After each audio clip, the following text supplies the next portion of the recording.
Let the gays thrive! 545! Let the gays thrive!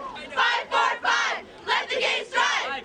545! I'm here just to support what I believe in and the fact that they're bashing the policy and taking whatever they want out of it. You can walk down the hallway and and if you listen, you can hear people say, "Oh, that's so gay," in a negative context. And it's unacceptable. And really, this policy is the first step. We are not against protecting someone being discriminated against based on their sexuality. We are not against that. We are for that, but the policy itself is a bad policy. And the parents have the right to be informed, and the Burnaby School Board has not provided us any of the information we request on this policy. They have not provided us the teaching manuals, they have not provided us the meeting notes, the meeting minutes, they provided us nothing. 545! Let the gays thrive! 545! Let the gays thrive! I understand about 100 people have gone inside. I haven't been inside, but I understand there's about 100 people inside, and those are the people that are making the presentations today. I believe Policy 545 as it stands is highly divisive and will achieve exactly the opposite purpose that is intended. It is already pitting various cultural, ethnic, and religious groups against each other, as is clear from the media reports. The goal should not be to enforce uniform values. It should be to equip students to discuss controversial issues in a non-personal, non-judgmental manner so that they learn how to listen to another person's point of view. Some sources indicate that being gay is something that you're born as. Other sources indicate that other factors are integral to the arrival of a gay designation.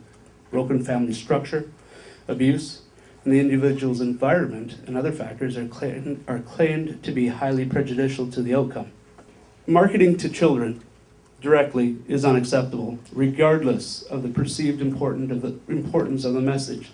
Policy 545 could allow undefined and apparently unfettered access to our children of activists promoting the LGBTQ ideology.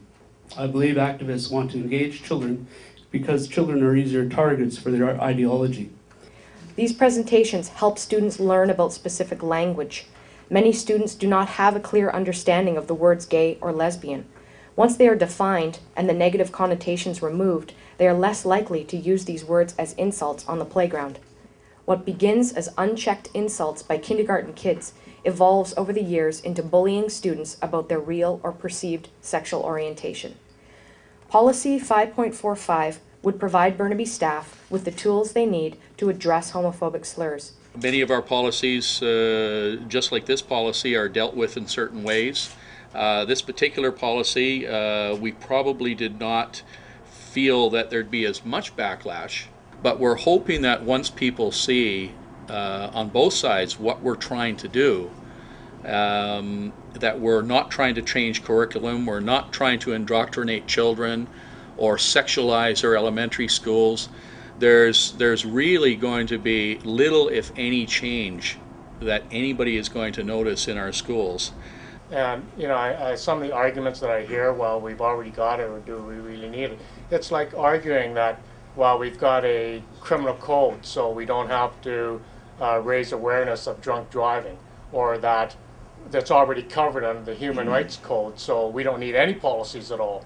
We can discard our racism policy, we can discard this policy because it's already covered elsewhere. Well, I think that, especially when it's been identified that there is a problem, I think we do have a responsibility to raise the awareness of this issue and try our best to curb that type of activity in our school so that all our students feel safe